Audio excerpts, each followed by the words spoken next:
Greetings, one and all, to this week's episode of Tenno Clock, the big 390. I am your regular host, Xeno, and I am joined by the Warframe's only VTuber. That's not true. That's not true. I've told you this. From the 70s does VTubing. Yeah, but he's not a Oh, no, he does do the Ember. Yeah, you're right. Well, he did do Ember, but also he's got his own personal duck, which I think should count. Just, it doesn't matter. No, you're right. You're right. Thank you. Warframe's only. Warframe's. Hold on. Warframe's only hip-operated. This one operates from the hips. You know? All about the hip. It's all in the hips. Right, so... God. Moving on. Emblems. Let's do the emblems. Emblems? Oh, sorry. I'm attempting to fix things in VR. There we go. Emblems. Right. Cool. So I was happy to log in today. I got a bunch of that's better. Emblems. Go. I don't know what Loz is doing. What are you doing? I need more screens. Need more screens? Need more screens. I fixed it though. I see what I need to do. Or just a big screen. Yeah. Have a big screen. You could get yourself one of those ultra wides. Yeah, maybe. I'm put it on the wall. Yeah. Anyway, we got emblems. So what emblems we got here today? Emblems. I think yours has to win because Macedonian Phalanx. Oh, that's a pretty good one. It is a pretty good one, but not Nazareth. But it's not Nazareth. So we're gonna. It's not the cube order. So cube order. Yeah. I do love the whole like 70s stereotypical sci-fi landscape effect thing. Yeah. I'm pretty sure he's just taken a default thing and then just put a cube. Even so, it's still really nice. Looks good. Cool. So if you want your chance to win 75 platinum for your platform of choice, go into the link. Go to the description below where you will find a link to the polls, which will automatically enter you for that giveaway. We have some winners, which we'll announce in Dojo Dusting, and put in your in-game name, put in which platform, make sure they're spelled correctly, because if you win, not put it correctly, then no one wins, because I haven't changed it. I haven't fixed it. And in 2 weeks' time, you have a chance of winning 75 platinum. And the number of people that are actually participating is really low at the moment. So, pretty much a sure win to get some plat. That's it for the plat announcement. Cool. So you can just put those away. Nazareth wins. So, right. Moving on to the Dojo Dusting this week, as I remember how to do times. I think that's 307. Yep. Cool. So, I can't think of too much else, but our winners for the plat of this week is JJ on PC, Sir Lockalot 94 on PlayStation, PD Stranger 101 on Xbox, nice, and Marent on Arent? I'm not entirely sure how you pronounce that, on Switch. So all these people will win how much? 75 platinum. And I assume they'll receive some sort of glorious in-game message informing them of this being deposited in their accounts. I'm pretty sure they do. I genuinely have no idea. Everyone out there, if you've ever received platinum, do you get an in-game message to let you know that congratulations? I swear we've asked this before, but have we? Yeah, but no one actually replies to us. Actually says, yes, you do.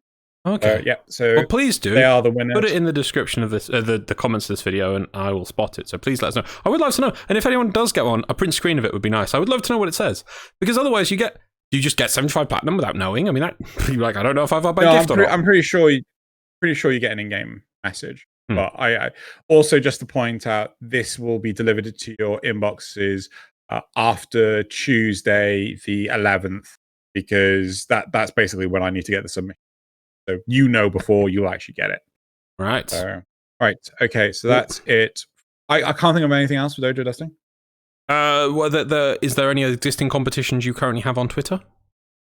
Oh, yes, there is. Good job, Loz. Yeah. Right, so on Twitter, there's a pinned post on my account, which is for the TennoCon digital ticket giveaway. Oh, wow. This will expire. So this will conclude on the 25th of May, giving me, I think, a week to get the correspondence to DE with the correct username and things. You have to like, retweet, comment. That's not a commented retweet, so it's retweet and comment separately, and follow my account to enter into the giveaway. Loz has turned on the graphs for some reason. What? Off. Trying to find my pen. I can't find a pen. Anyway, so do that, and will be entered in for a chance of doing it. The number of people that will not do all 4 steps, you have to comment saying, like, what do you think the big reveal is of the con? You don't even have to be serious about it. You can just like make a joke of it. Mm-hmm. And yeah, I can't find my pen. And then you'll be entered in automatically. And then if you've won, I'll message you on Twitter and say, you've won. What's your in-game? Why do you need a pen? But no. I like to play with it while we're talking. Yeah. Fair enough.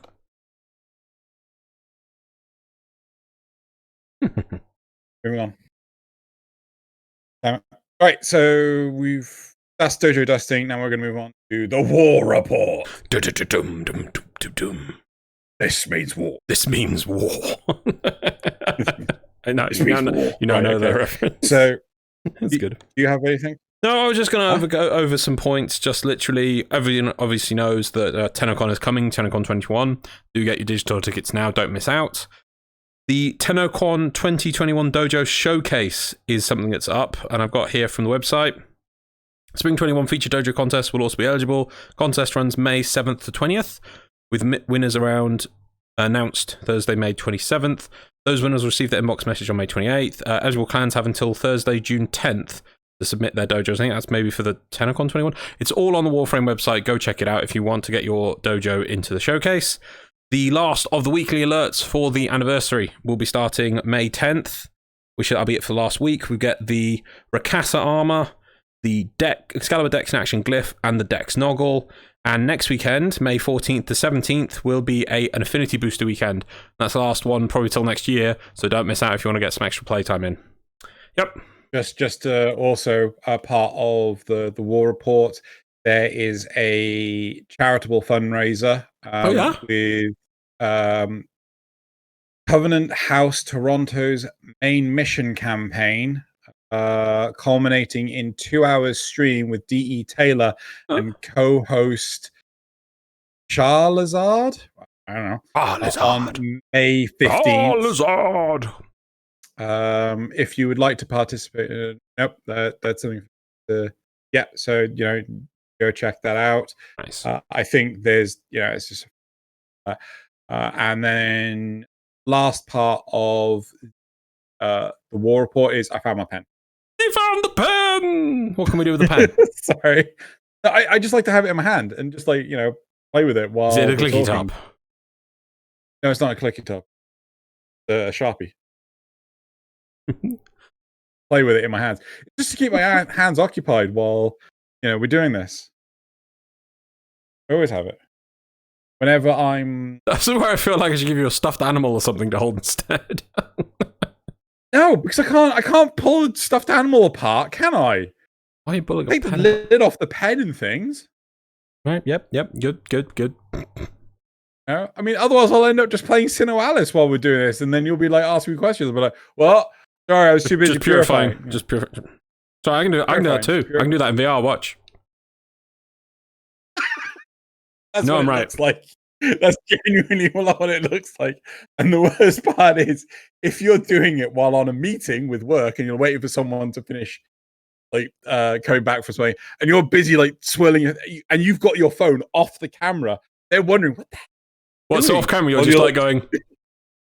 So it looks like this. Hold on. I have to agree. Yeah. Look, hold on. So here I am. I'm just like. So it looks like you can see my arm. You can see my arm moving. What are you doing off screen? And they're just like, "What are you doing?" What are you doing off screen? Deary me. Right, let's move on. Looks really bad. God, yeah. So I think that's it for the war. Now let's move on to the topics. Got today. Time for the war report. Good job. I think that's a 10 or a 16. Right, so moving on to the topics for this week. So our first topic is ability deactivates on transference. Sorry, the ability deactivates on transference. Not a good trend, especially for Necromechs. And I hope the next Warframe design goes back to the very early days of Warframe. Hope that's. Oh, sorry, I was too busy dancing. Yeah, okay. Topic 2. So, okay. So the second topic is: I hope the next Warframe design goes back to the early days of Warframe. I hope. Well, you need a pen. I hope that this be a fun to get to. It. Right. I'm more worried about topic 1. Let's go on then. Right. Topic 1. So, the topic is from Reddit. The title is Ability Deactivates Upon Transference. Not a good trend, especially for Necromechs. And then we've got a Tobiah note. This isn't in yet, but a trend means something to be occurring. But a trend that seems to be occurring. Oh, okay. Okay, let's go. Boom, boom, boom, boom. Right. Giant screen. Yeah, screen. You can't see this GR screen, but it's amazing. Right here. Pretty wide. Super wide. It's curved as well. Oh, don't get curved monitors. Right. Virtual curved monitors. Right, let's go. So the original post. What's baffling?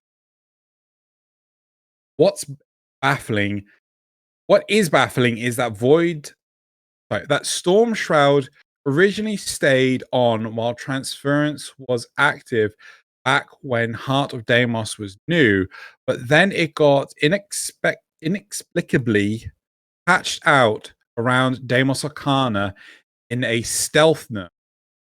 On top of this, Max lose. Sorry, I've got the actual topic up. I obviously, because Tobias tried to squeeze it into a thing for us in manageable form. However, they've kind of given examples. Would you like me to do the examples first? Yeah, sure. Okay, so this is how the topic is introduced. That's like the last bit of it. This is the top bit. So here we go. Visualize the following upon pressing 5. Rhino sheds his 3 million plus HP Iron Skin, ditto for Nezha's Warding Halo. Chroma loses his maxed out Vex armor. Octavia loses all metronome buffs and turns visible. Revenant's Mesmer Skin deactivates. Because this seems to be an anti-fun mechanic D is starting to dabble in, whose only conceivable purpose is to disrupt gameplay. The 3 current offenders with both Necromechs and Sevagoth. Okay, right, so I think you can get back to the topic now. Go through that and then go back if they left in the topic. So yeah, so... Cool. Should I start the first point again, or...? Well, that's the... I think I'm just going to read the rest of the Reddit one, because that's literally the last point of that bit about what's even more baffling. That's the last point of the Reddit. I don't know, maybe we had a mix-up or something. Okay, I'll keep reading the topic for you if you want. So the 3 current offenders with both Necromechs and Sevagoth. Okay, we're at Sevagoth 4. Sure, no, I'm saying we are. Yeah, Sevagoth 4 relies on a Baruchish meter to stay up. Pressing 5 deactivates the shadow and summons Sevagoth to the spot before popping the operator out. Gets more annoying when considering the shadow starts off with low energy, incentivizing a Xenoric dash from the operator. And if the meter dips below 75% activation range, the player is forced to fill it back up to recast. Necromechs have it worse because not only do their protective abilities lose all buff health from the I assume that's supposed to be vulnerable period. Storm Shroud, Shield Maiden, they can't regain the spent energy through any way other than energy orbs. Mechs cannot interact with objects, and the players, especially if solo, is forced to 5 out to hack a console, pick up a power cell, click on friendship doors, etc. Void Rig is squishier than Bone Widow and can't self-heal beyond a mod, making Storm Shroud all the more important. If the player is really so desperate to deactivate Storm Shroud / Shield Maiden, they can already be manually deactivated by pressing Q again while making the whole deactivate on transference thing You added pointless a while there. at best. You added a Did while. I add a while? Yeah. I mean whole. No. By manually deactivating by pressing 2 again, you said while anyway making. Again, anyway making the whole deactivating on trans thing pointless at best and a hindrance at worst. What's even more baffling is that Storm Shroud originally stayed on while transference was activated back when Heart of Deimos was new, but then it got inexplicably patched out during Deimos Arcana and Stealth Mode. D, could you please not do this? So this is not a short, like this has been in the game for freaking ever. Yeah. Right? Because with Oberon, his health is his heal is a toggle, right? So heal over time, right? The second you get into an Arcwing, which is a big method of transportation in the open worlds, your heal turns off, right? So your survivability, even though you're still Oberon in the Arcwing, and survivability is just completely gone. And then when you land again, you have to recast it. Does it completely remove the buff? I mean, or does it pause it while you're in Arcwing? Nope, gone. Completely removes it. Gone. Completely gone. And this has been a staple thing for Warframe for freaking forever. And I can see a very valid reason as to why. Because if you had area effects like, oh yeah, we have a necromech that has a frost bubble, right? Or better yet, you have oh wait, no. I assume that if you put down a frost bubble and then you get out, the frost bubble probably still exists, right? Yeah. Well, fine. Then you got and the necromech with Storm Shroud. I think Storm Shroud offers invulnerability. If you then get out of the necromech and the Storm Shroud is still on, you've still got that invulnerability area around you. It's protecting you still. So I can very much see that the reason why they prevent these things is stop compounding problems. Yeah, it does. I bet you so they're saying that it basically existed in the game and then it was patched out with the Arcana. That's a nerf. Probably, if it was still in effect, it was causing issues somewhere. Maybe that nobody quite realized what, or maybe some people had realized and hadn't spread to the mass community yet, that you could probably come up with some sort of sneaky way of making the whole party invincible or something. Does it do an aura storm shield? I can't remember. I honestly have no idea. I don't play Void Rig. Don't play Void Rig? I play Void Rig, I do, but I just shoot things. Bone Widow. yeah. But that's the point, though, isn't it? Like, even imagine it. You have Oberon. He's cast Renewal. He's cast Hallowed Ground. Void Rig stands and it gains the buffs. Of a heal over time and the extra armor. It's just massively improved it. Have a look at this ability. Get it up.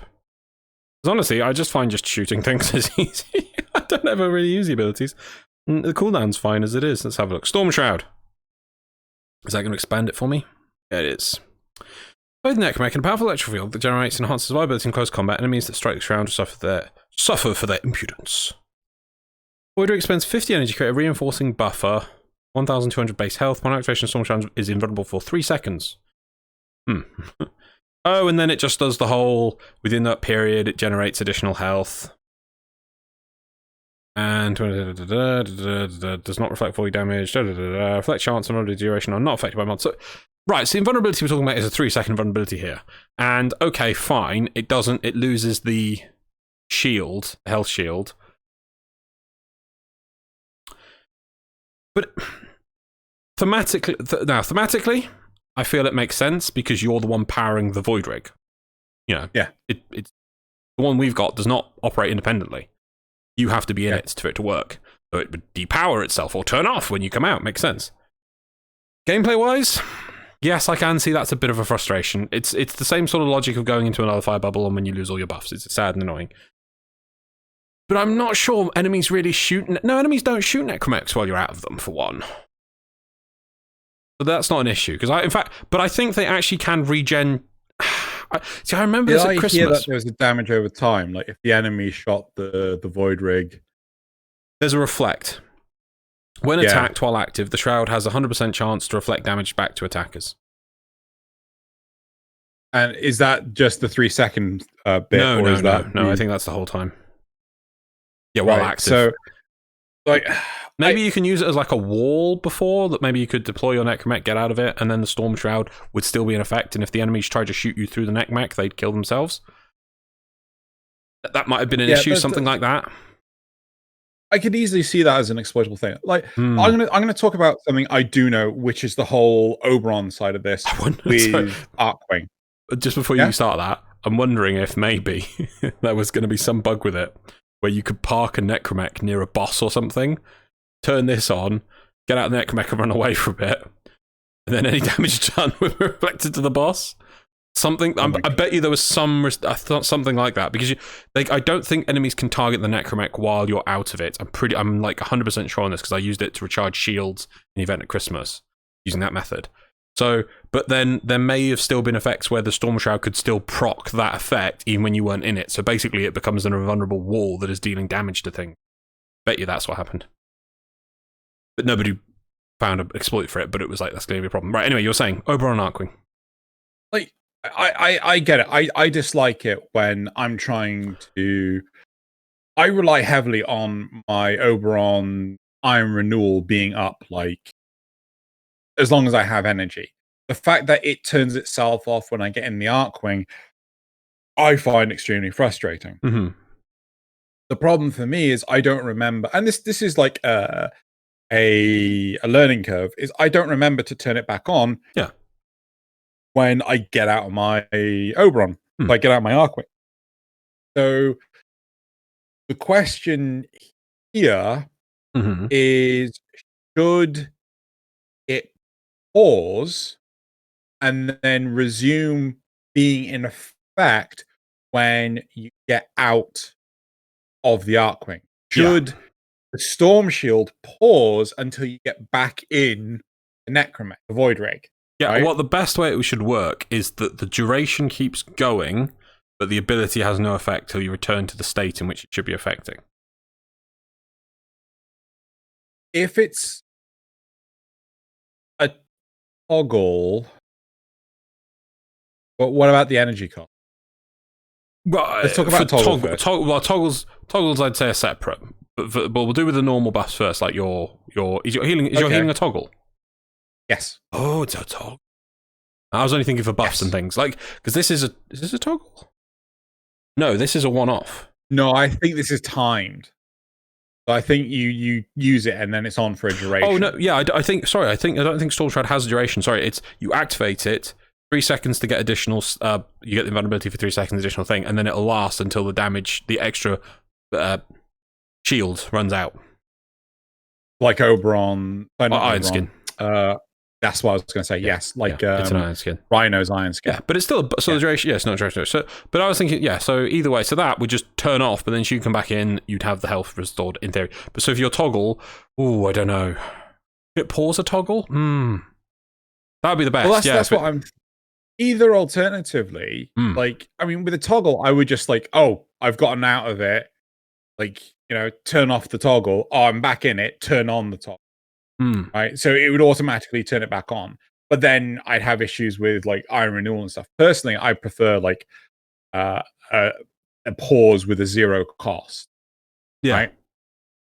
Right. Just. But I think that is just a quality of life thing that is like, really need us to program this in. Yeah, ideally I would like this. Yes. And again, with a timed thing that is a buff, let's say, Iron Skin's not a buff. So with Iron Skin, but if you go into another fire bubble, no, sorry, Iron Skin's not timed. Sorry, that's what I meant to say. Oh, yeah. Iron Skin's not timed. So I would just say, when you come back with it back on, right, at the state it was in, right.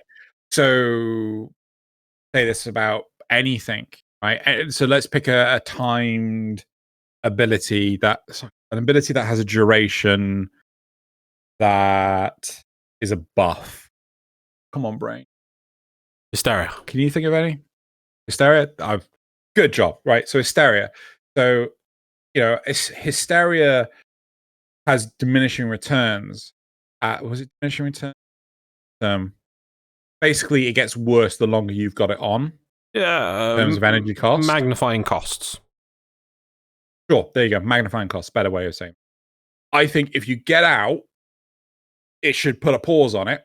Magnifying costs don't increase because the ability has been paused until you get back in and then just resumes from where it was. That's what I would like to see, yeah. However, now, I mean, I can appreciate this person used to play it like that and that this may be an issue, but I don't feel... I'm going to go feel rather than think, because there's a feel, and I normally will always like to go with think, should always think, not feel as a result, but I feel this isn't that big a problem. I mean, so the key point of when they say it's an issue is when you come out to go do something with your operator. For the necromech, for the one this isn't going to write. So in those situations, there's not, when you have to use a terminal, pick up a thing, do something, none of the missions really go crazy, stupidly super hard or stupid high survival while you're going to need to plug things in. Maybe, I guess, in a high-end survival, if you wanted to activate a restore while using a necromech, I guess then that would be a problem. Because I'm just thinking, like, for normal missions, and maybe it's because I've just been playing a lot of the Corpus Railjack missions, like, that's when I would use a necromech and an operator for these kind of things. The times when I have to push a terminal, there's not that many mobs.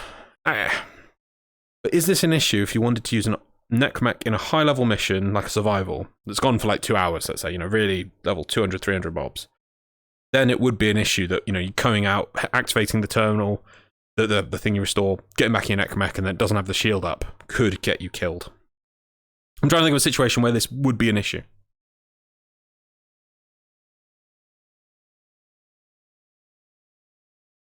No? Have I lost you? Yeah, no, I'm here. Sorry. I'm deep in meditative thought. So your overrun example. Has this ever gotten you killed or anything?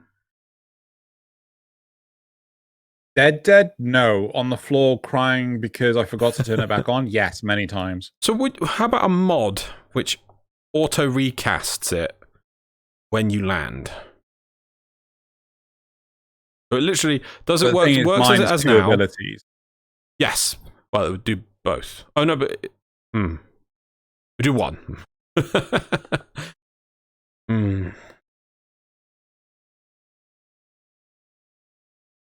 It feels like a quality of life thing. I think. Yeah, they go as far as because this seems to be an anti-fun mechanic. I do feel they're going a bit far on that. Do you agree? I agree. I don't think this is an fun. I do not think that this is an anti-fun mechanic. I think this is we need to do this to save our sanity more than anything else. Yeah. We need to make sure that we're not trying to make the game... Like, the game's already overly complicated with the likes of Rivens. We need to make the game more complicated, right? So I feel that if a Warframe or Necromech is in an invulnerability state, let's ignore the whole Arcwing situation right now. Okay. Then ability that are like buffs and things that have a time duration on the Warframe or Necromech, they just pause, right? And anything that you do, like energy pizzas or I'm just going to shove my Xeneric thing down right here, just doesn't affect them, right? So you have to be in that device, that equipment, in a non-invulnerable state, right, for it to take an effect. Yeah? I'm even going to extend this to... Well, Excalibur Umbra is the only one.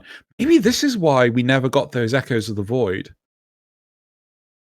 Excalibur Umbra doesn't have any abilities like this. You just envision if you put the Echoes of the Void, I think that's what they were called, Echoes of on Umbra. something like because if I'm on Oberon, and then all of a sudden you've still got the heal going on, I can see that being like a big reason why they never actually did them along with the community backlash. I think the community backlash because it was like that they're making out like this is going to be a big thing with what you do it. Whereas if it was like a side thing on the side, released as like a footnote, people wouldn't have cared and probably used it and be like, oh, it's fun. But they were like, oh yeah, we're trying to come with, this is our big idea to give you more things to get and things. And like, what? No. No. Yeah. No. But you say that, but you can think of the Echo Zumbra thing as just like a second player. You can have a second player with you. They can do everything you can. No, but my point is that your Warframe, that like my Oberon, even if it is running around like a headless chicken with these buffs and things, right? It shouldn't have this sort of state. Like, luckily, we've only got Umbra to consider, but I don't think while Umbra is autonomous, him standing in a Xenoric energy aura should give him energy. Does that make sense? No, yeah, I get that. Thank you. Yeah, because I think it's just going to cause a can of worms. Like, oh, why does Umbra get it and I don't? Well, just to go back to the other examples they gave, which was Rhino sheds. Cool. So this is when you push 5, so go into Operator. Rhino sheds the Iron Skin. Chroma loses maxed out Vex armor. Octavia loses all Metro and buffs and turns visible. Revenant's Mesmer Skin deactivates. So, does this diminish those Warframes if you're trying to use them alongside an Operator? Yes. Is there a lot of gameplay elements at the moment that really require you to pop into your Operator? If you're in a Necromech, no. Just these Warframes. Just these Warframes. But put Necromechs to one side because they're okay. So general gameplay. No, not that I'm aware of. Link, if I was to say it's a bigger issue, fixing this buff or giving the operators more stuff to do, their own niche, their own reason to. I will say the likes of the dreaded Profit Taker, right? If you're a Rhino, or better yet, you're Chroma, you've got lots of X armor waiting there to shoot. You get out as your operator to rotate the thing, your Vex armor. Good example there. That is a good example, yes. The gameplay is actually now requiring you to use your operator, Yes. I mean, you could just wait. You can wait and wait and wait for the longest time ever for the elements, shield, the rotate. Yes, yeah. Or you could just, you could also just not cast. If you damage it. Oh, I need to recast. Wait, I'll shift it to a better element. Do that. Go back into your Warframe and cast that after you've done it. I know you have to do that a lot, but no, but you have to collect up the damage if memory serves. I'm trying to remember how Vex armor works, but I'm pretty sure it has Vex armor. Yeah, I'll give you Vex armor, but like Iron Skin, for instance. Yeah, Iron Skin you just recast, but Vex armor is like I'm pretty sure there are other abilities as well that are just as boned. I mean, what happens if you're hypothetical? If you're Trinity, I'm Rhino, right? You cast Blessing. I get is it 75% damage reduction? I think it is. Do you know these days I can't remember? It's gone through so many changes. I then jump out, jump back in. Do I still have the 75% damage reduction? It's your buff, but I think it's put on you. My Rhino. There would also be things like Link for Trinity, I guess, might be another one. Yeah. So there's a lot to this. I do think it would be a quality of life improvement to pause them, but I do not think it's wise to leave them on because anything that's continuously active, again, like Iron Renewal, like that, constant heal. Like, don't worry, guys, I've got more healing than the sun. I'll just heal you guys. I'll just be a battery over here collecting. Oh, look, Xenoric. I'll just Xenoric this up, give myself some Or actually, no, to be fair, as your operator or your necromech, you could just, oh no, necromechs can't interact with objects. So your operator just go pick up orbs or something. Or better yet, the operator puts down pizzas, gets energy, which then somehow fuels it becomes a mess. Yeah. I think realistically, I think it'd be nice to put it in, if possible. Anyway, let's move on to the replies. I think you summarized it pretty well there. Yeah. So first, I really hope they will do it. It says in brackets here, add necromechs to normal missions. But I'm expecting they won't. Have we already got that?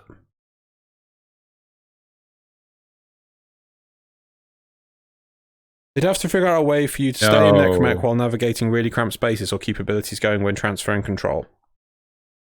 No, I think necromechs are still only available in name of the Orphix missions. I use my necromech on all of the Railjack missions. No, but like can you use it in the? You can use it on the ship. On the Railjack. What? Maybe you just can't do it in the regular missions. I don't know. I thought you could. How old is this topic? That's what I looked at, and it says 4 days. Yeah. Don't quite get what one's about. Moving on. Friendship doors in solo. I bet you it's maybe it's not in all missions, and I've just been playing so many void missions on the void storms, I just haven't noticed.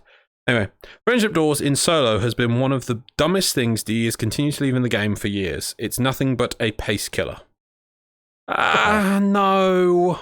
No, I'm sorry. There's so very few examples of us interacting with the rest of the environment. Just because you just want to run through your capture mission really quickly or something. Oh, you have to have a door. Yeah, the enemies have other functions other than just being balloons for you to pop. One of them is they can control their own doors, and you have to push a button to open them. We have that. Also, me being really crass. Fuck off. I'm sorry, that is too far. That's lazy. We can go deep in that. Oh, I want what's it called, the spy missions, but without the interactions stuff. Yeah, I just want to run to I don't even want to have to touch anything. I just want to run through the spy mission until I hit a floating golden orb that is the goal, and then I have to run out to the objective. In fact, the thing is, it's this. So I'm sorry to say, this person probably. I'm gonna guess, probably isn't a very, very long-term player, and they don't realise that, yes, they have left the doors in the game, because really they're quite simple and functional. It's a door, you have to work down to do the other door. They removed Nervos from the game. And Nervos still being in the game today would be a different kettle of fish. Remember Nervos? Oh, yeah, you told me about. These were the ones that you had to have a friend pick you up. You have to, there's nothing you can do. Though, to be honest, they could have come up with a way of fixing it, that a friend can pick you up, but you have to do a mini game or a tapping thing to get out of it. It takes like 20 seconds of tapping. Quick time event, or a tap the button to fill a bar thing. There's ways to do it, but the way they implemented it was you were literally you're dead. You're just basically dead until someone picks you up. So, oh no, we have to open the doors. I'm sorry, I can't get behind that person on that one. I want more interactions with the environment and things like that. I don't want less. Yeah. If anyone thinks I'm wrong on that, please put it in the description or explain why in the comments, and I will read it. I will read it. So moving on. Next thing. Huh? I want a cover system. Those days that's a long time ago. More bullet spongy enemies. No. I'm going back to like the Xeno codex that I'm writing. But I want it to be like this. That's awful. You don't want that. Then go play that. Yeah. The whole turning off abilities. That's a hard thing, because people could level that against us for a lot of things. Anyway, the whole turning off abilities with the mechs is annoying, especially since for some reason all of the Corpus exterminate Railjack missions. There is a friendship door for no reason, and the enemies all make a beeline to activate lockdown. Pretty sure the mech can be smart enough to keep holding the massive shield and sword it has, even if no one is controlling. Well, no, you're the battery. No, just to highlight that. The idea is that with the Necromech, so with Bone Widow's fourth ability, she brings out the sword. Yeah. Right? So if you get out of the Necromech, you put the sword away. So when you come back, I'll just cast the sword again. I don't have the energy to do it. Yeah. Maybe a refund of energy would be a simpler way of doing it. I think a pause is the best way to. I'm not sure though, because I think imagine Rhino's iron skin. No, right? the reason Something why I'm that wondering had- if maybe it's some issue with, because obviously the game engine is doing things they never intended it to do now. I mean, come on, you know, originally the game you were a Warframe and that was it. Now you can do all these other things. So trying to keep buffs on the different player, what's the term, states that the player is in. I don't know. So maybe if it just refunded energy based on the remaining time or remaining stuff. Maybe that's difficult, because what if it's just I'm pretty sure Bone Widow Sword is you just cast it to get it out and then just press it again to put it away, but it doesn't cost anything to keep it out. I don't think it's like an ongoing. I don't think it's an ongoing cost. Yeah. So on that one, maybe just surely I'd rather fix small examples like that one, that if you are on Bone Widow and you have the sword out and you get out as your operator, I mean, I don't know how much it costs, 25, 50, whatever. It just removes the buff and gives you the energy to cast it again. Probably 75, but yeah. Like, honestly, I think the pause is the easiest thing. I don't know for obviously we don't know for actually coding it, but okay. Moving on. Where was I? Oh yeah, but do you think the... Oh no, actually no, they don't say that. It's just hold it. Okay, last one. Just to be clear, I agree that such a mechanic would be very anti-fun to have. But another issue to consider is that D hates permabuffs. That's their reason for changing how combo stacks work to be quickly rebuilt. Rebuild, it says, I don't know. Having permabuffs is a very passive gameplay, especially when someone like Necros's Desecrate aren't really supposed to be used like that. Someone like Necros's Desecrate aren't supposed to be. That does not fit. Well, no, because... Okay, so the reason why Necros was changed was because literally, I will now reenact Loz's job in survivals for an hour.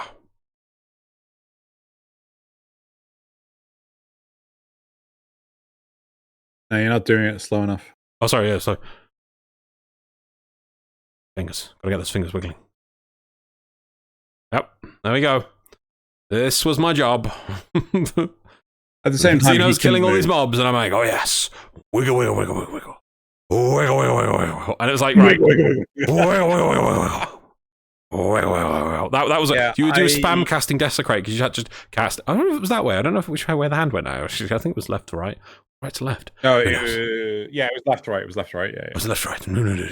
So yeah, that was just like casting Desecrate continuously. No, it was with his right hand, so it was like it was his gun hand. Oh, so it was this way. No, left to right. Oh, left to right. Oh, so it was right. Okay. Yes. There we go. This was it. Casting the Desecrate.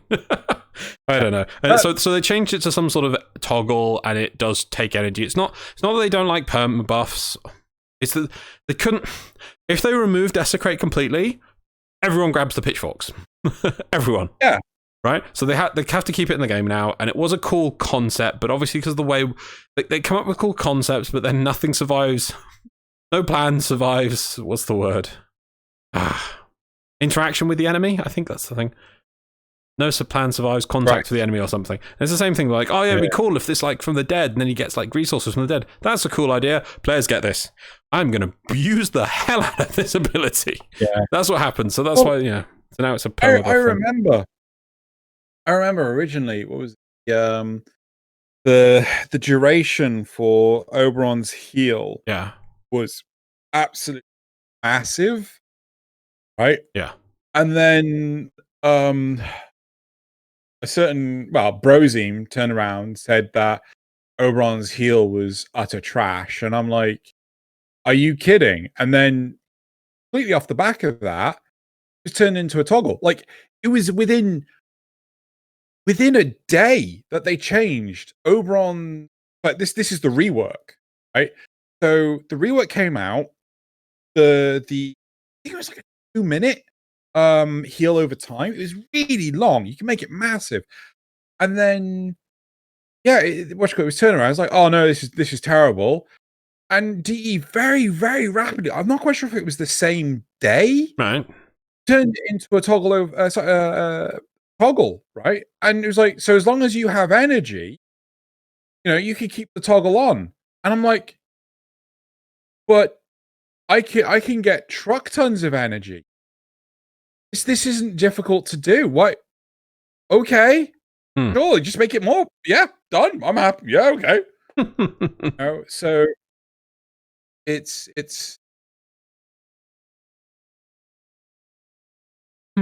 Oh well, I think you've summed up the topic very well, and obviously you've got a lot more idea and examples of this, because I don't think I've ever really experienced this situation and been annoyed by it. Maybe I need to play Bone with them more. But I think you gave a good summary before we started the replies, and I think your idea of it being pause, if possible, would be the best and fairest way of doing it. Okay. Right, let's round off this topic then. Right, another Reddit topic. Topic title is I hope the next Warframes design goes back to the very early days of Warframe. Original topic says, I love every design of new Warframes. I love how they get how extra they get. Severgoth wearing his shadow as a coat. The great line choice. Lavos with all the tubing and vials. How do you spell vials? My brain says yes and no at the same time, and I don't know why. Okay. Vials. Vials. Looks amazing. Here you go. Okay, looks amazing. Vivara Prime jellyfish design is phenomenal. I also really, really love how simple the early Warframes were. Excalibur being a very simple and smooth design now really shows off the biomechanized and purpose-built creature. There is no fluff to its creation, and it doesn't need anything extra. Its only purpose is speed and murder. Right, do you want the difference? Go on. A vial is a glass vessel or bottle, especially a small bottle for medicine, while vial is a glass vessel or bottle, especially a small bottle used to store medicines or perfume. Who typically spells it with a PH? No, they're different words. They're definitely different things. They are different forms of what's essentially the same word. Going to small container for holding liquid. French, fiole. It's in Latin. Wait, everything does. Wait, didn't you just read out the same? Didn't you read out the same? Like, sorry, what was the differences between the two definitions? The only difference was that vial also apparently could contain perfume. It's a small glass bottle, or a small glass bottle. Both of them say a small glass vessel or bottle, especially a small bottle for medicine. Whereas the vial one said a small bottle to store medicine or perfume. They're basically the same thing. But I would go with vials. Vial feels wrong. It's French. Right. So let's talk about this. No politics. No politics. Oh, no. No announcements how we've won. I think it's the 26th war against the French. Anyway. Right, so let's move. Are you talking about Brexit again? No, about fishing boats. Oh, okay. Brexit then? No? Well, maybe. Tangentially. Let's move on. Right, so the whole point is, the aesthetic of the Warframes were great. Could we go back to them? Yes, okay. So, obviously, I like Excalibur, you like Oberon, very old frames. If you, apart from those two, because I'm going to put those on little pedestals, and you know those are both of our favourites, we don't need to. Name two other Warframes that you like the aesthetic of. That you would put high regard. I don't want to say favourites or things like that. Like, two examples you like. Say you had to show Warframe. Hang on. This is how I'm going to do it. Say you had to show. You're trying to explain Warframe to someone who hasn't played it before, right? Obviously, Oberon and Excalibur are both discounted because they're our favourites. Choose the two Warframes you would use to show a visual thing of what a Warframe is. So hard because I don't do that. Yeah. more about the function. I know we both are. We both understand. What's art? Doodle. We don't know. Yeah, definitely Nova. 100% Nova. Okay. Yeah. What would be the next one?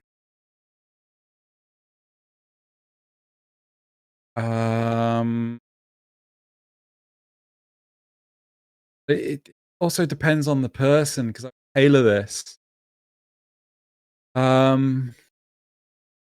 If they like weird and gross, disgusting things, I'd say Nidus.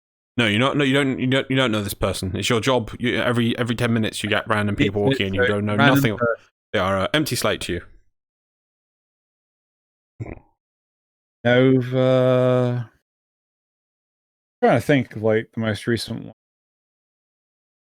Most recent one.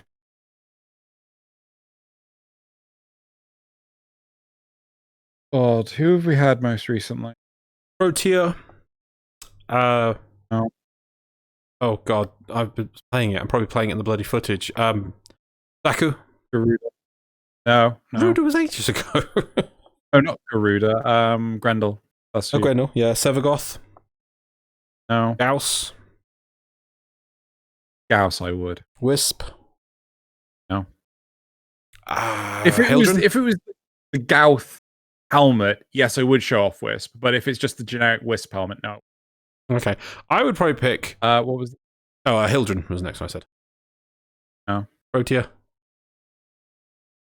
Going back far, the Baruch. No.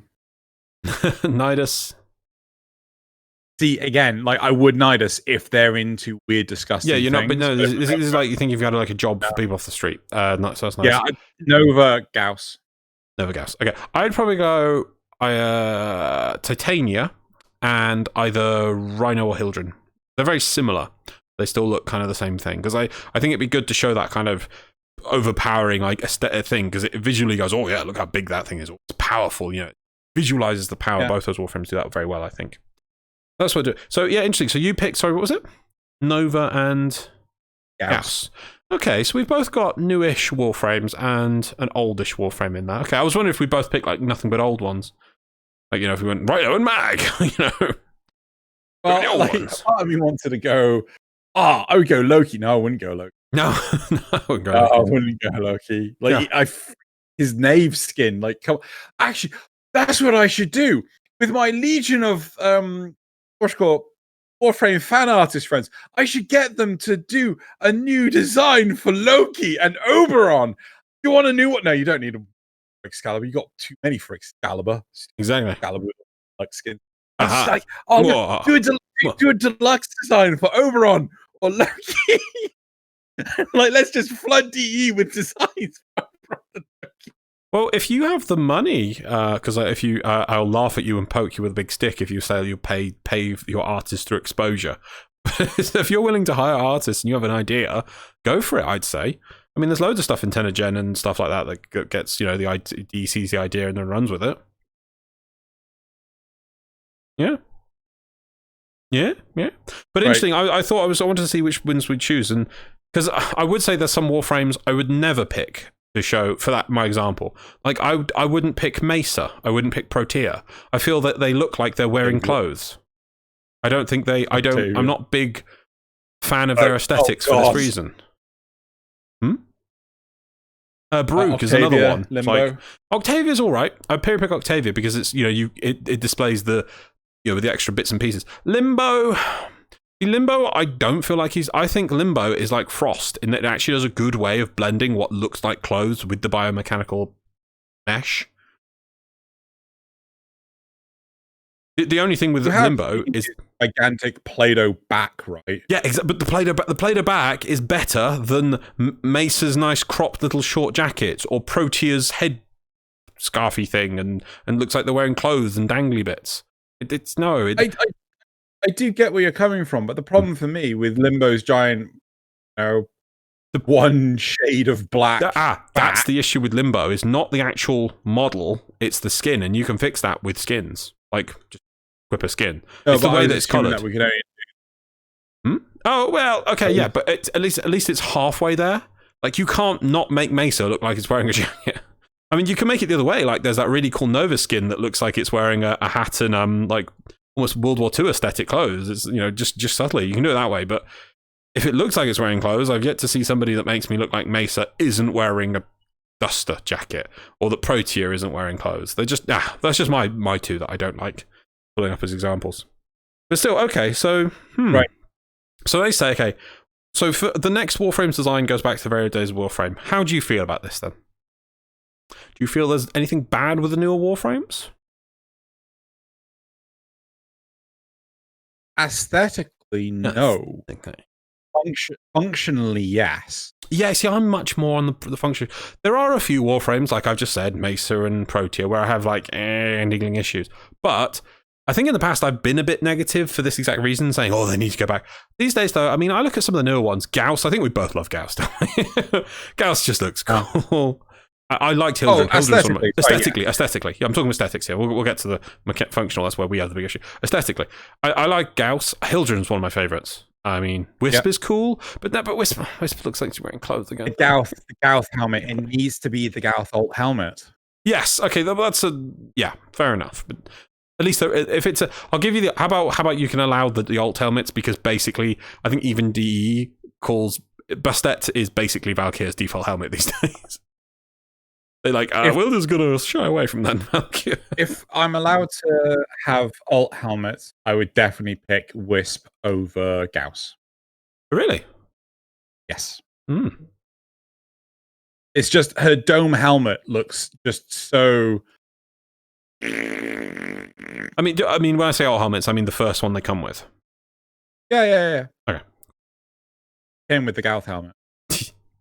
Right. Okay. So, though you were going to say, I mean, look, yeah, I mean, this person is really talking about the aesthetics. Have you played Lavos much? I haven't played. Played him a bit. Really detested the whole cooldown based ability.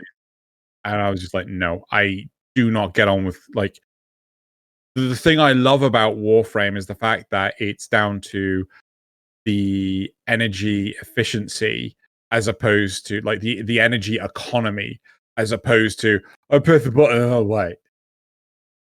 Right. And yeah, go hide while it ticks down. Just wait. So the last thing they say there is, also, I really love how simple the early Warframes were. Excalibur being very simple and smooth design really shows off the mechanicalized and purpose-built creature. There is no fluff to its creation, and it doesn't need anything extra. Its only purpose is speed and... Well, as we can right now even take quite a good look at the Excalibur aesthetic, it's, yeah, it is, okay, I would say it's quite plain, but...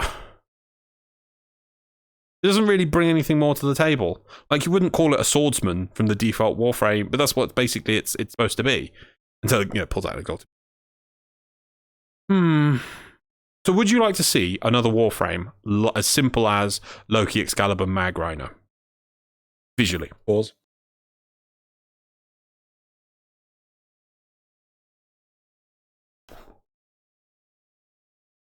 Yes, I do. I think I would like to see some newer Warframes, more in the design of... Actually, yeah, no. One thing I actually kind of miss with newer Warframes is the diminished appearance of, cloth physics.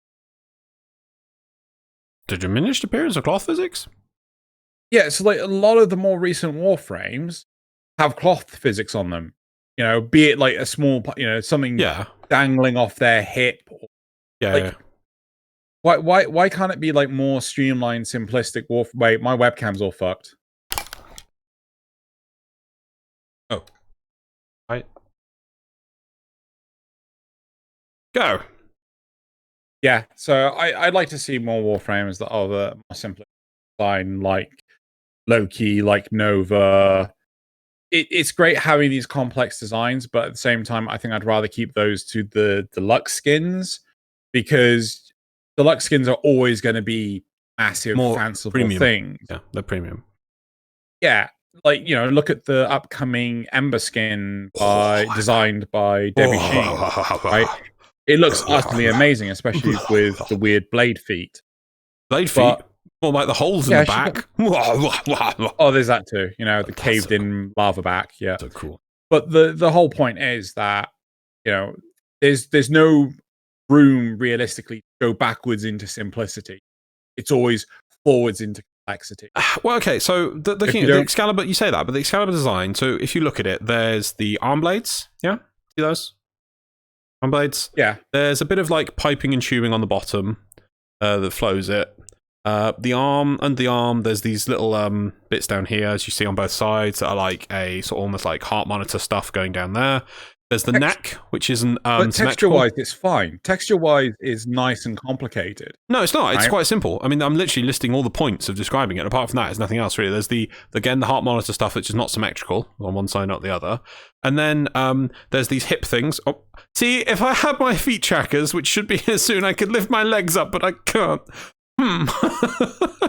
Anyway, I wobbled a bit there, didn't I? So you got these on the hips here. You can see these bits here where the guns go. There's this protrusion here, and then that's about it, really. That's it. I mean, apart from that, there's not much more to the design. And then this is how older designs worked: is they focus primarily on the helmet. The helmet is where there was the big expressive and motive stuff. And since then, obviously, they can add more stuff, as you saying, like the cloth physics, the extra bits. Like I swear, if you got DE to design a radiation-based Warframe or a time-based Warframe now, like the time-based one would probably have like a giant clock shoulder or something. You know, it wouldn't be simple. It wouldn't be, you know, and the radiation one would probably have like giant spouting rocks coming out of it that are all radioactive or something. I would say that they're trying to do a lot because at the same time. Sorry, you want to say? Sorry. But my point is, if they're going to expand and become super expressive with the Warframe's design, that, you know, when they do a deluxe skin for said Warframe, it's not going to be a simple design. No. It's not going to be. It's going to be something even more fanciful, more verbose. Yes. So, yes, I would like to see a simplistic design for a newer Warframe, just to, you know. The other thing I was going to think, homage, but yeah, it would be nice to pay homage. But I think the other thing is that when a new Warframe comes out, DE needs that. They almost want it to steal the show these days.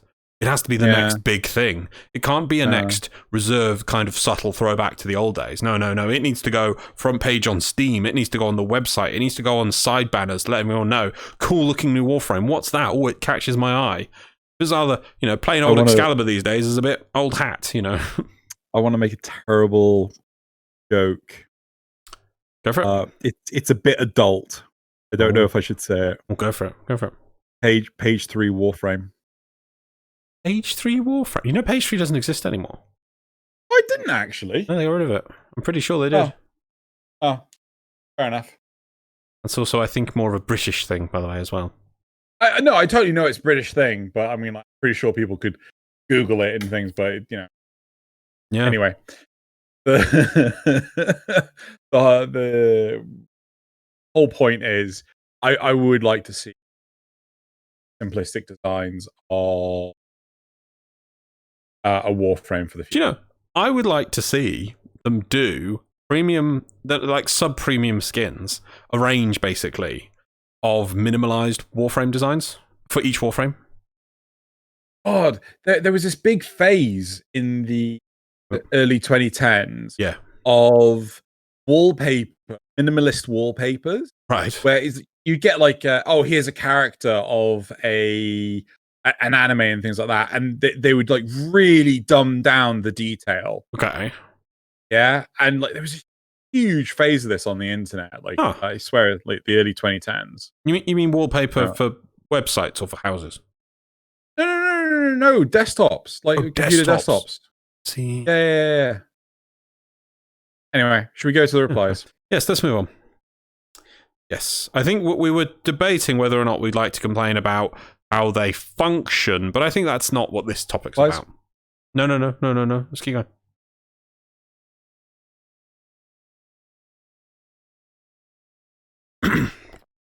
So we go to replies, shall we? Replies. I like a balance between simple and complex. I think Wisp is a good example of this. She's got that sleek, almost vanilla Warframe look to her, and could totally fit in with the OG frames, but she's still got some detail, and her movement is more complex than the old frames. Oh, that's it. And her movement is more complex than the old frames. Okay. Well, she's floating. Yeah? I'd say she's a lot more.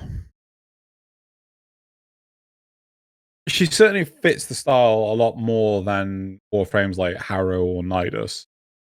So, but I wouldn't say like the OG8. My main issue with newer frames is that the Prime variants don't look as fancy when the regular version already looks like a Prime frame. That's fair. That's kind of fair, because like when... I'm sorry, I still look at Octavia Prime and go, where's the Prime? I can get behind that. I can say that some of them are really good. Like, I think Avara... No, but actually, Avara's Prime frame is really good, but then Avara's really good anyway. Yeah. Very alien/strange/inhuman designs of Warframe and Grineer troops is what made me interested in the game. Nowadays, it's more like Japanese demons/comic book superheroes mix, which is not bad, but somehow looks more generic. I would say that, yeah, like the Excalibur, it's kind of undersold what it is, I suppose. And it's not as show-stopping. So you go, like, you look for the little details. Yeah, I mean, I think the problem is people don't want to see a Warframe or like a superhero that is just some fat podgy guy wearing a t-shirt and tracksuit bottom. Hey, like I think that what? No, just joking. But I do feel that there needs some. Not everyone wants I'm imagining someone every day. So I'm imagining someone do some fan art of like somebody watching 10 o'clock and it's Grendel in a t-shirt. He goes, "Hey!" Sorry, yeah. But no. But still, like I again, that's why Grendel's like one of the great ones, because he is this big, fat, stocky guy, right? But there are some that, like, I mean, I certainly don't want, like, as I was trying to say, I don't want to eat steak every day. I would like to have some variety, and seeing some Warframes more in the old style of the original 8. I would like to see that. The old, sleek and smooth design with no purposeless details was very Tenno-like. So it gave to me the idea that the Tenno really focused in their more organic design, opposed to the opulent Orokin style. I think that the intricate Warframes are great, but it would be awesome if they did the same thing that they did with Gauss, making Warframes being complex only when there is an in-law reason to do so. I do not know what Gauss's law is. Do you know Gauss's law? No. Yeah, I do. But the whole point is that what they're not talking about the in-law stuff. They're talking more like the aesthetic of his abilities. Oh, right. So it's just no. They said there is an in-law reason to do so. As if his law. They are saying that, but that's not what they mean. Oh, okay. Right. His law has nothing to do with why he's a fast runner. That's like, that's his law. Oh, right. Okay. So it makes sense that he has like jets on his limbs. Right. Okay. But I no, you see, I don't think that's good enough, right? Because then you can say, oh well, this one's fat because it eats a lot. Like that's it's more. Yeah. To me, it's more satisfying when you have a Warframe that eats a lot that wouldn't give you that perception. Right. These things are supposed to be ninjas. They're supposed to be minimalist. They're supposed to be hidden. Having a bright neon sign on them isn't going to help matters. Says the fact that I can go down to the arsenal and turn it pink. And everything pink! But anyway, okay. No, but even though you can turn it pink, right? Excalibur, by his nature, is still minimalist. Whereas Warframes like... I hate to say this, Hildren are not minimalist. I'd say Hildren is, though. Hildren's quite minimalist. She's just stocky gal. There's nothing about her that screams what she does. Like, I mean, Protea has, like, the pack on her back and things, and Lavos is covered in tentacles whipping everywhere. Hildren isn't. Hildren's just big. Okay, fine. Lavos, whatever. Yeah, but Lavos, the whole point... But, I mean, the point is that Hildren... Yeah, or Zaku. Like, the point is they cannot escape their physical presence. Right? Their physical presence finds everything about them. Whereas Nova, right? You look at Nova and like, I don't know what she does. You have to learn her abilities. Whereas you look at Hildren, like, she's a strong woman. Yeah, but that doesn't lead into her abilities. She's shield-based. She doesn't have glowing shields emanating off of her the whole time. Yeah. Lavos is a better example, I think. Or Zaku. Okay, Lavos, with Lavos, intricate widgets and thingies flying and snakes coiling and blah, blah, blah, blah, blah, Yeah. But again, like, the whole point I'm trying to make is I would like to see some minimalist signs for Warframes. Even though the deluxe skins, they're going to go ham. Let them. Yeah. But okay. Well, I still think I would like to see. I think what do people used to call it? I remember a while ago people did like proto Warframe designs. I'd love to see a range of those. Yeah. And proto Vault, no. Yeah. Moving on. Moving on. Yeah. So was that the last response? That is the last response. Let us move on now. That is the end of... Oh, we have to move end of topic 2. Cool. Now we have the graphs. The graphs from last week. Yep. So graph number 1. Weird thing. Right, I thought you needed time. Good. Right. So if you want to turn off the topics and then hit the graph button. Cool. Yep. Yep. Good man. Right. So the first graph is, how do you feel about the change to the Voidstorm UI? So this was something that they highlighted during the dev stream.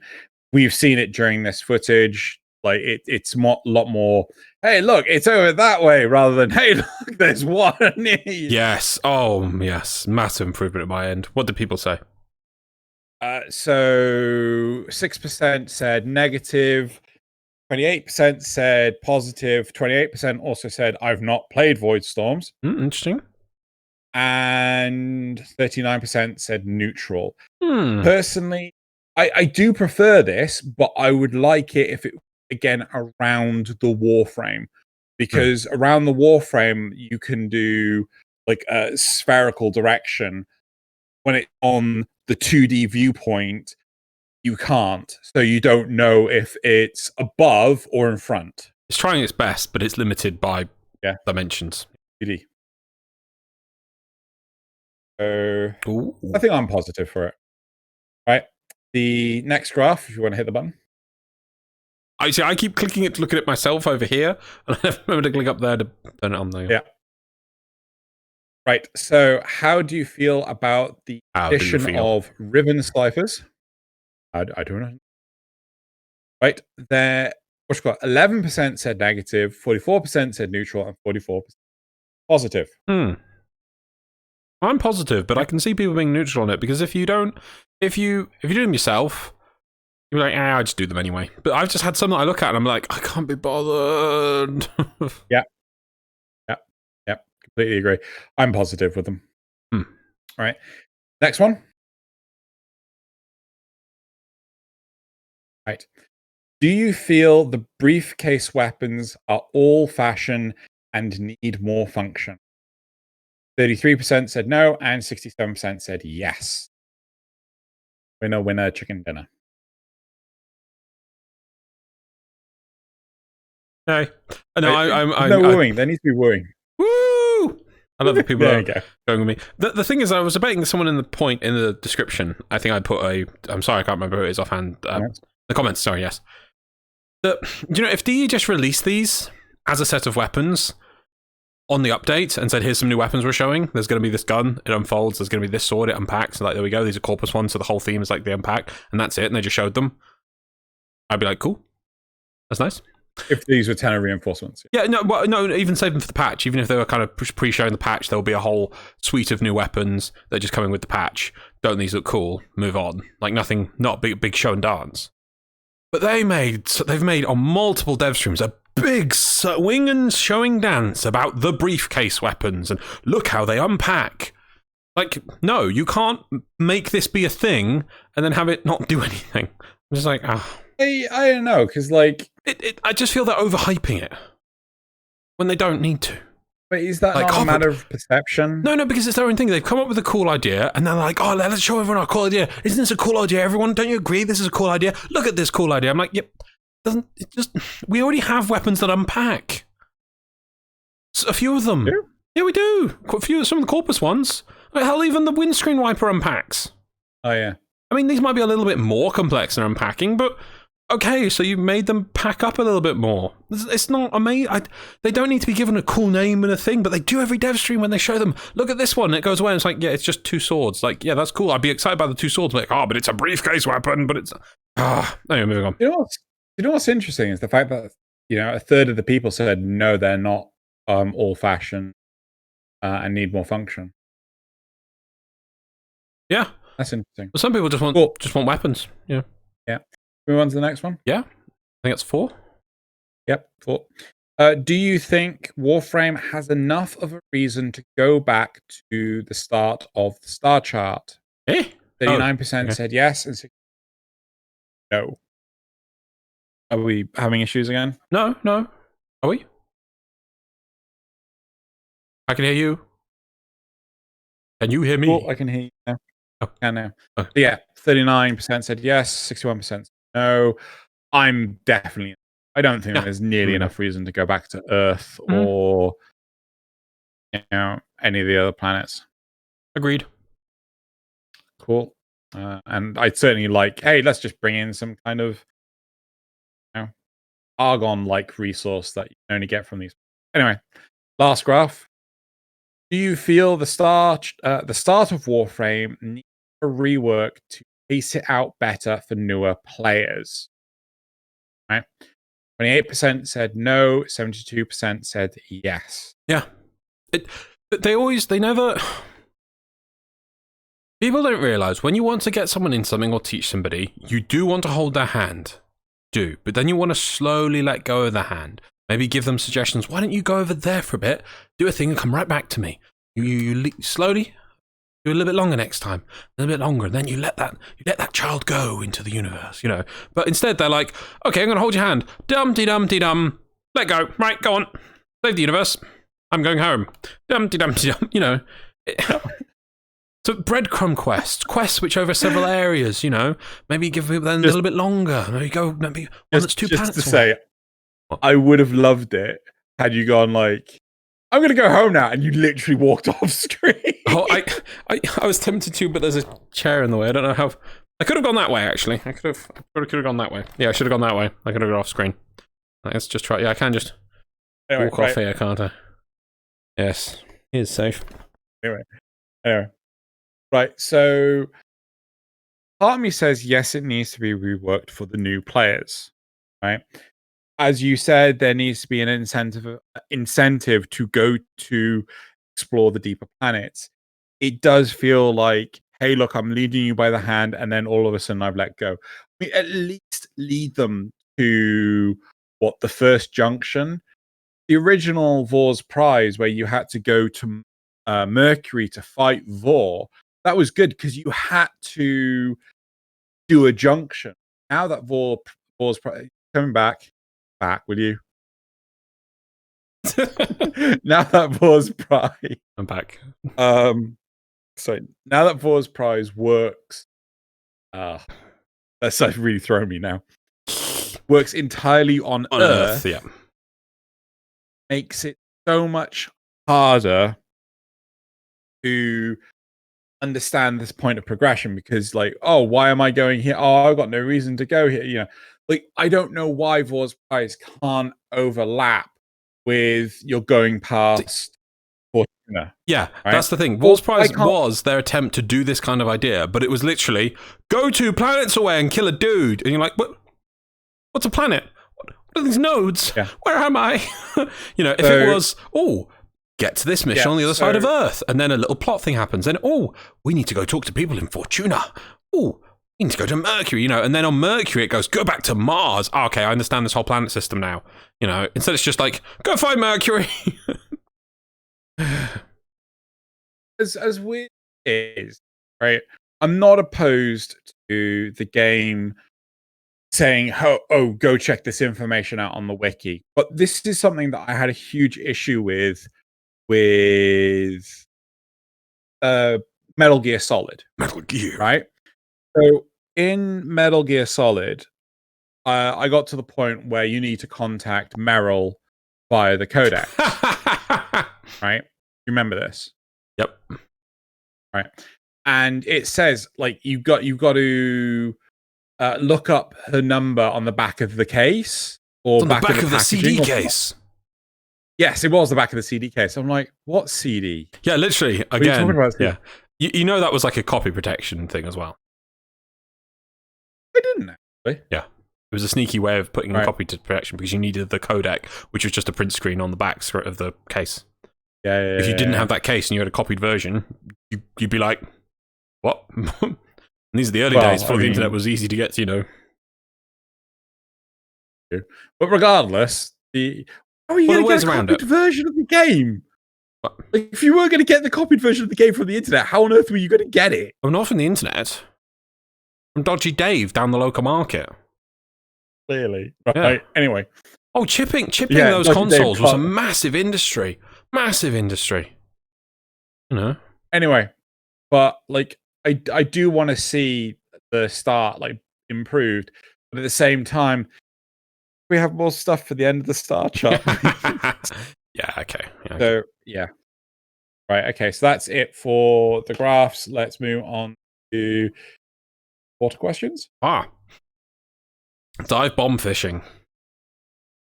As far as game design goes, a point has come up time and again that directly encourages understanding Warframe by referring to the wiki.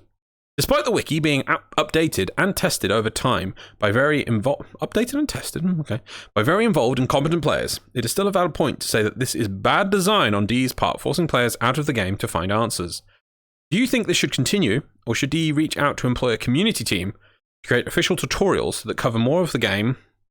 Okay, what's this? More compared to DE's basic text-based tutorials, I can specifically be accessed in-game. Can you replay the Parkour 2.0 tutorial that used to exist? I remember that coming in. I haven't played it in ages though, so I don't know if you can access it anymore. Have I lost you? Briefly, but I got the gist of it. Realistically, I do not think tutorials are worth developing, investing in. Yeah. No. Like, be it for any product, right? Because realistically, the best tutorials are done by the community, people that have exposure to using the product or platform. You know, I remember, I've been working with stuff for a new platform I'd never used before. Literally this week, I had no idea how the platform worked. I just Googled it, right? And Google often yields the best answers from places that these answers collect, be it Stack Overflow or other rip-off websites. You know, but you know, I've read documentation from the producers of this software platform, you know, you name it. And often the documentation is just bunk, right? You know, so I think realistically what DE could really do with is educating the player base on this external resource, the wiki, actually exists. Does that make sense? Yeah. More so How about things like the game actually actively links to it or puts a link which will open up a browser in game to it?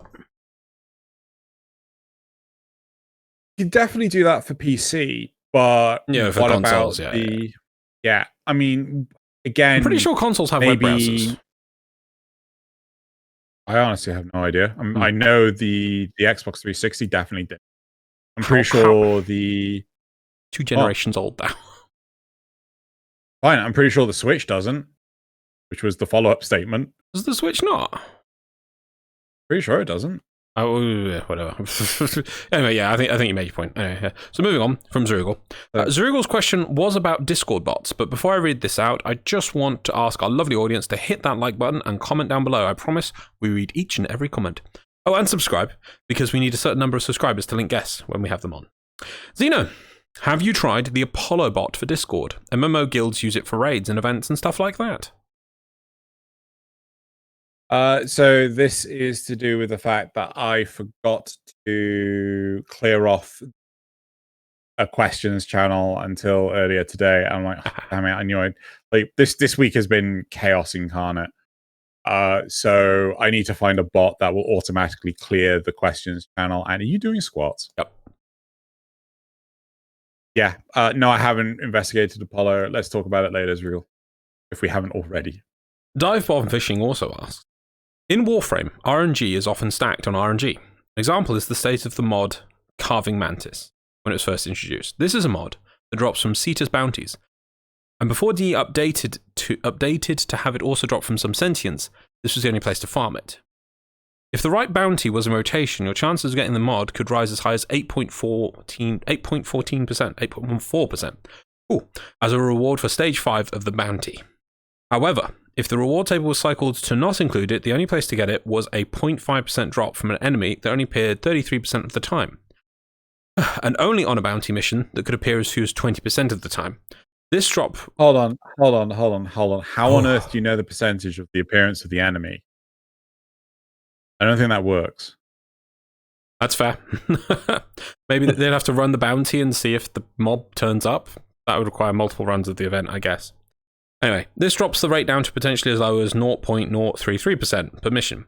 What other games do you know of that have that kind of minuscule chance of RNG?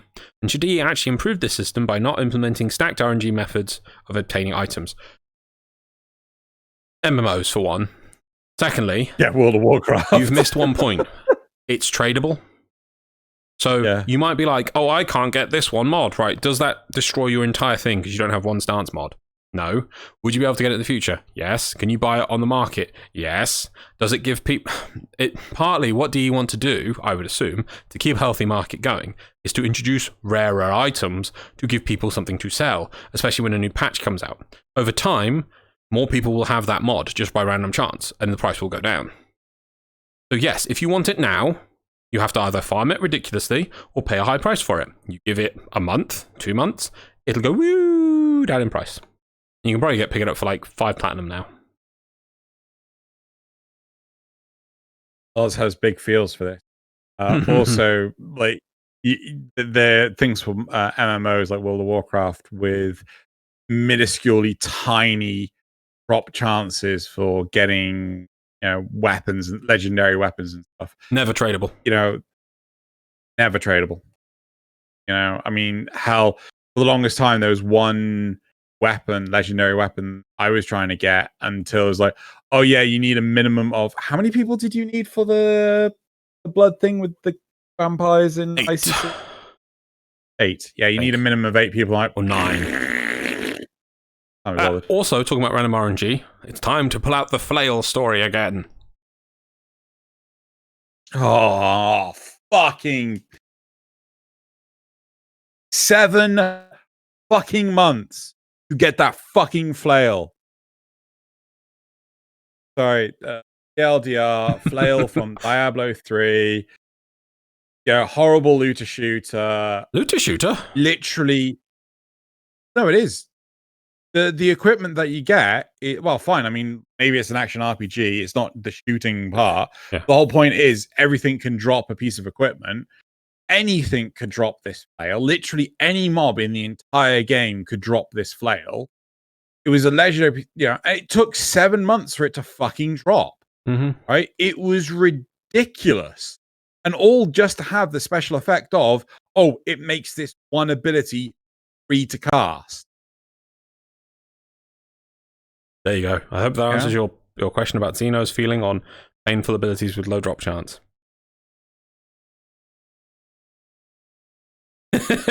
Right, that's it for the supporter questions. We move on to just random questions. Made me appreciate Warframe. Yeah, let's do that. Okay, so one actually came from one of the side episodes, so I did definitely put that in. So it's from someone actually named Anonymous Person.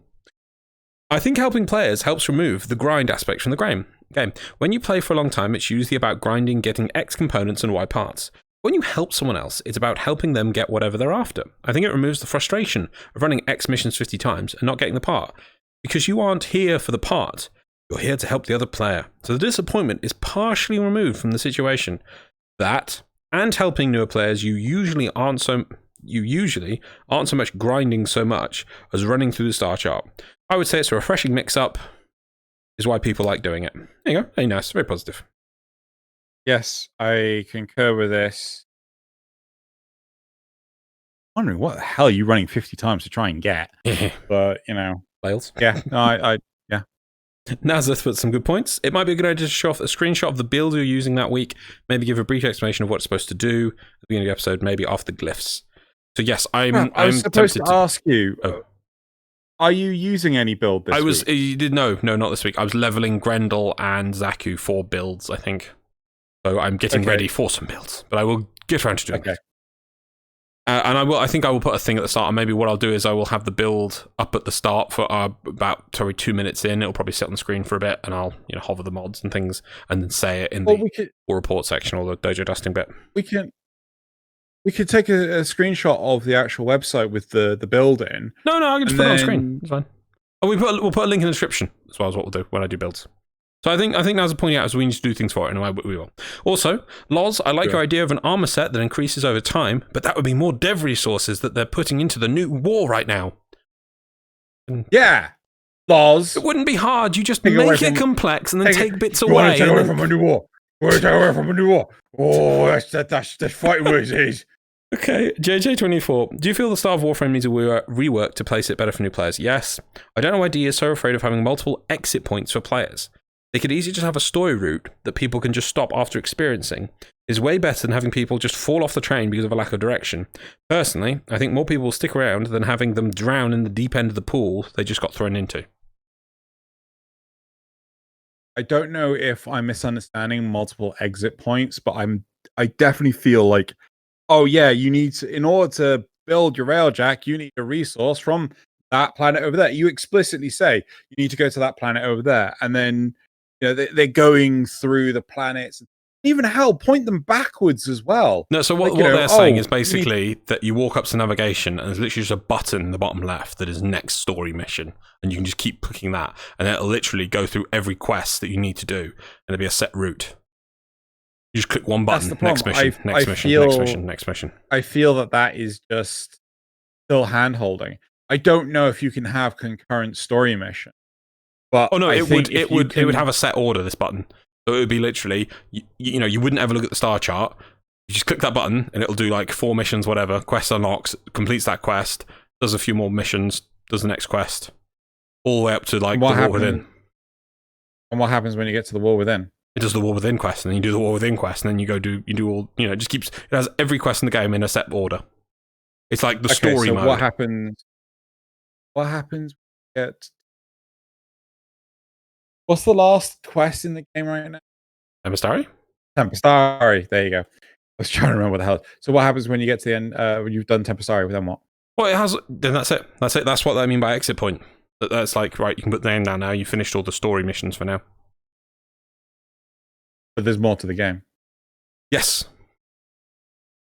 But that's a player that's just here for the story. But by going through that, they might oh yeah, I want to do some more, and then they do it. But it means that players can come in, get onto a route, and if they want to, that route takes them, shows them the cool stuff, and then if they want to, they can end. Rather than coming in going, oh, there's some cool stuff down there, but I have lost on this star chart. I don't think it does show you the cool stuff. That's the problem, because it wouldn't touch anything like the Void. It wouldn't touch anything like... Why? There's no quests that would touch the Void. No, but it would put it on the quest list. So it would be a button that would it would do a few missions, and after each mission, you would still push the same button, and it would get you to do a few planet missions, but in the order. So it might be you do one quest. So it would just randomly deviate to the Void. Not randomly, but in the order of a set route from start to end of game. There might be some What I mean is, right now, I don't think there's any missions you need to do to like go through the Void. So it would have to detour, go do the Void, and then take you back. But like, I really feel that's... No, but it wouldn't detour you. Your experience would be go up to navigation, push bottom left, next mission loads. It would tour you through the Void. Very good. But the problem is, as soon as you've done the tour, you won't know how to get to the Void. You won't know how to get to Railjack. You won't know, because you're but that's the thing. But if you want to, you could step off the rail and attempt to discover it, and you will at least experience more by doing that route. But you would get people on the route. I think there's a high number of people who just finish the starting quest for Warframe, go, and quit. Because it's like your hand just gets dropped off, and then I'm not going to walk off screen, but you know what I mean? And it's like, what is all this? And luckily, normally players come in and go, let me just... No, I 100% agree with you, but I feel that tour system is just prolonging. That's just an example. I'm just, Anyway, moving on. Two last ones quickly. Joseph Groshner.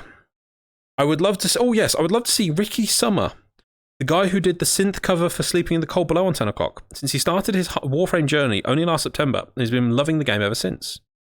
2-star players would also be interesting to have on the show, because he just recently started a discussion about the state community and their relationships with the developers. So that's good examples. If anyone else out there has any examples of people you'd like to see on the show, please do that. Link it in the comments, say who they are, say why they'd be on, and I will pass these on to Xeno, and he will filter them through the list of people, and hopefully they'll turn up. I'm sure Xeno plans this months in advance, but Can we get links to things? There's links. I have links. Yes, I have links. Okay, cool. So, that's what I was trying to give as an example of.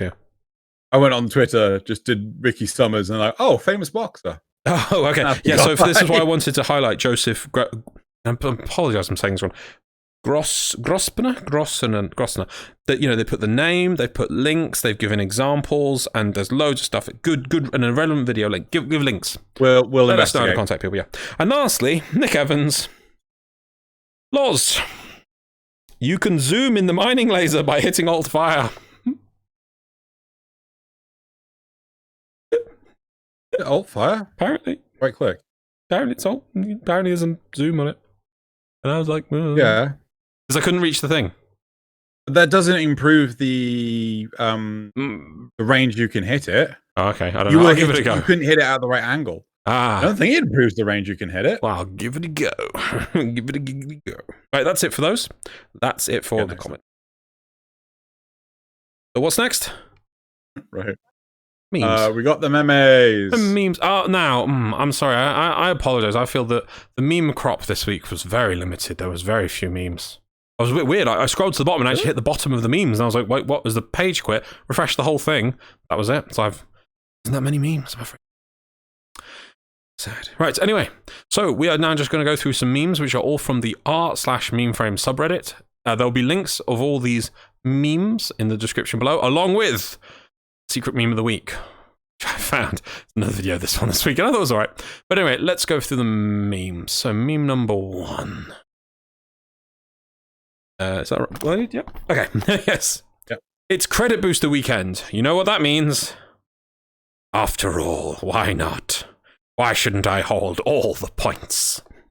Oh my god! If anyone doesn't get it, it's in the index when you're holding all the points for the index and you're just covered in green. Okay. Meme number 2. Sorry, apes, but it's true. Space monkey. Space monk. Yep, there we go. 1.8k upvotes on that one, but I was like, okay. Yep. I feel the meme crop was very weak. This very, very poor harvest. Very poor harvest. Still waiting. I'm not sure if this one's true. Still waiting. Mag Prime being vaulted for almost 2.5 years. DE. I'll ignore that. Hey, does that mean all my Mag Prime parts are like be worth something? Might actually be worth something, yeah. Who knows? Okay, meme number 4. Clem. Choose one. Be rich. Read minds. Invisibility. Be able to understand Clem. The thing is, though, I was thinking Warframes already have the other 3. Well, I mean, read minds? Nyx can mind control. Read minds. Fair enough. Right, but we can understand Clem. We just get Darvo next time. Okay. Meme number 5.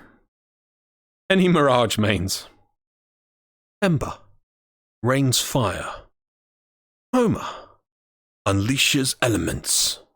Wukong makes OP clone.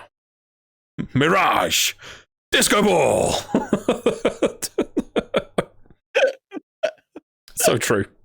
Oh, it is. Yep. Chuck a disco ball at him.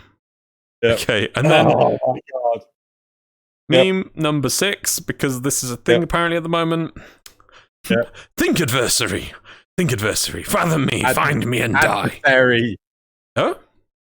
Adversary. Adversary. Adversary? Adversary. Adversary. Fathom me and find me and die. I see you. Adversary. No doubt. The more you resist, the stronger I grow, the greater the adversity. The faster I evolve. I still do not get this meme. Tempted SFM, but still, it's just everywhere at the moment, and I'm like, okay, meme. How many upvotes? 2K upvotes. Yeah, I'm. Think, Xeno, think. I don't know.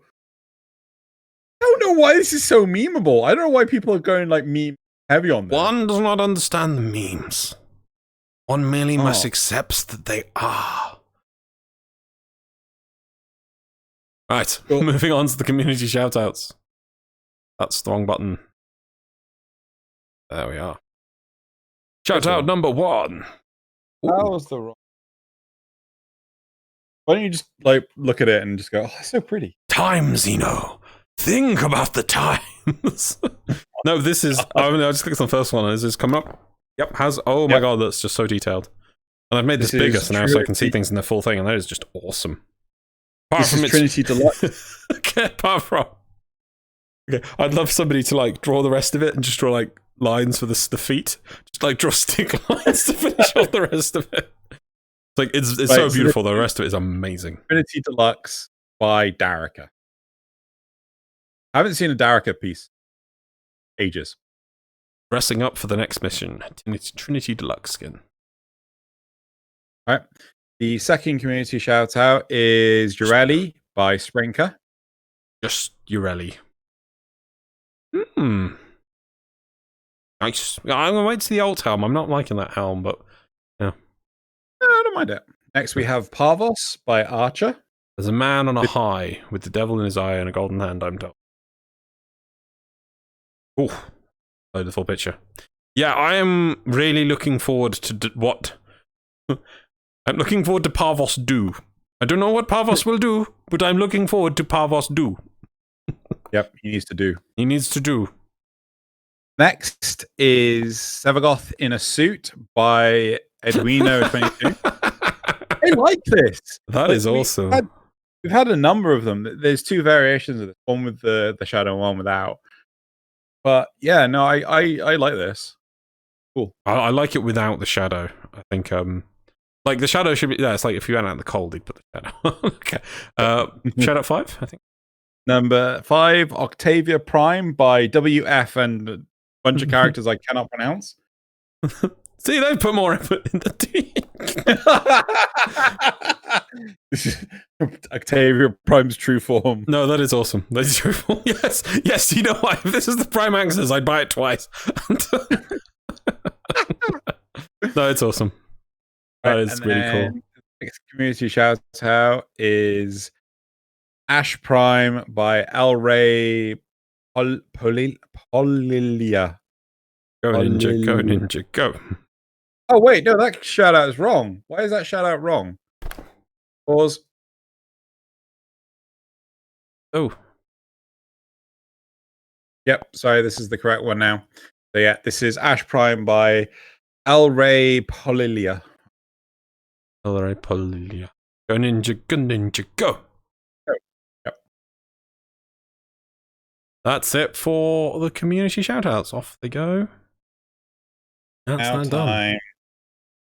Time. Quote. The outro button there as well. Yes. What quote? Oh, yes, it's my quote, isn't it? Yes, yes. Yeah, yeah. Okay. I wasn't happy with this, but we were going to start recording earlier, but I was forever finding a quote. It's just so bloody hard sometimes. Sometimes you just find one, you're like, oh, done. Boop. Other times you're like, I've looked through more films, and why isn't there more on the IMDb's quote page? I know there is more to this film than 6 quotes. Okay, there we go. You ready? This hover train is 1/2 mile long, and it's traveling at a speed into Fortuna with 8 hover cars of thermal sludge and 5,000 containers of hexanon. So we're not just talking about a hover train here. We're talking about a missile the size of a Fomorian. What? Do it again. This hover train is 1/2 mile long, and it's traveling at a speed into Fortuna with 8 hover cars of thermal sludge and 5,000 containers of hexanon. So we're not just talking about a hover train here. We're talking about a missile the size of a Fomorian.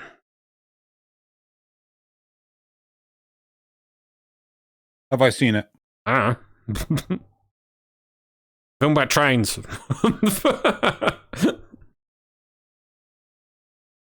It's my pizza film. Your pizza film? Yeah, if I'm ever like, man, I'm going to order pizza. What shall I watch? I put this on. My pizza film. Is this a Guy Ritchie film? I have no idea. No, it's got Denzel Washington in it. And the guy who did Star Trek remake of Kirk. The news. Huh? Yeah, him. Okay, I know what this is. Does it also have John Travolta in it? No. No, that's the other Denzel Washington train film. Oh, damn it! Yeah, that's the one I... That's the one where they are... Oh, God, I know which one you're thinking of. You're thinking about the one where they cause an emergency to rise the price of gold and to make a banking crisis. And Denzel Washington was like... He, like, got bribed, but he was going to pick that train anyway, and you needed the money or something. This is the other Denzel Washington train film. Denzel Washington and Chris Pine. Yeah, let me just check. I'm pretty... I don't know if I've seen this. I don't know if... Oh my God, it's such... I love this. It's so rubbish. But this is the kind of film you could just put on. It didn't do amazingly well, but I just love it. Yeah. What is it? Unstoppable. Came out in 2010. Oh my thing. It's not. There is another Denzel Washington film, which I think you're thinking about with John Travolta in. I'm pretty sure there's a Liam Neeson movie.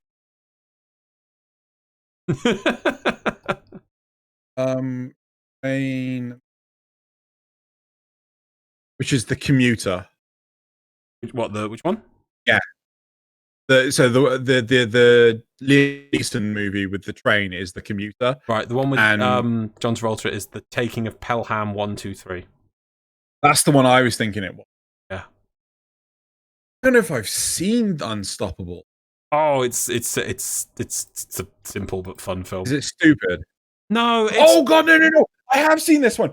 Like, and they have to do something weird. Like they have to clear a line or something. And if no, one of the trains has gone rogue. There's no one on it. Yes. And it's going to hit a commuter train. Yeah, yes, well, no, it's not going to... I think at one point it's going to hit a train, but the big thing is there's a turn, and it needs to do this turn at a certain speed. But the whole thing is kind of an accident, is that somebody just gets out of his car to shift a signal, and leaves the train running, but then he can't catch the train because for some reason, I think he falls over or something. And then the train speeds up and he's like, you idiot. Yeah. Oh. It's just, I just put that. It's like, I don't know. It's not an action-packed film, and it's not about superheroes, and it's like two guys, and they're gonna save the train. They're not saving the world. They're saving somebody's mess up. It's just somebody's, and the mess up is completely believable. Some lazy person who couldn't be able to stop the train to go out and change the signs, who left the train running, didn't make it back to the train. And I was like, my train's running, and I'm not on it. It's like, what? It's like, it's an easy mistake, and it's like, oh no, but that train's going those. So it's just kind of, I like it. It's good. I might watch it later, actually. Yep, but that's it for the quote. That's it. Yep. There we go. Yeah, I had to look up actually what to put on this train because it said hazardous chemicals and diesel fuel, and so I put thermal sludge. And I was like, okay, we're gonna have something explosive. Hexanon, which is apparently what we get in railjack missions, is apparently used for fuel. So I was like, perfect. Really? Yep. Because everything in Warframe has a description, which is kind of cool. So yeah. Anyway, that's it for this episode of 10 o'clock. Thank you very much, everyone, for listening. Loz is going to hit the end thingy already. Good man. And we will see you. Oh, it's not server unavailable again. Yeah, fixed it. All fixed. Look at all these lovely people. What are these lovely people's names here for? That lovely name and that lovely name.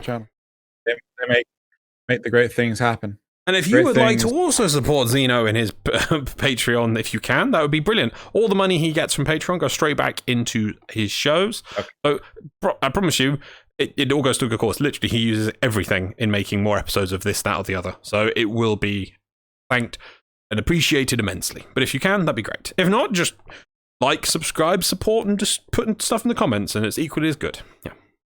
But thank you very much for the people who do support. Bye, everyone. Why am I waving? You can't even see me. I have to push the end button. It's over there.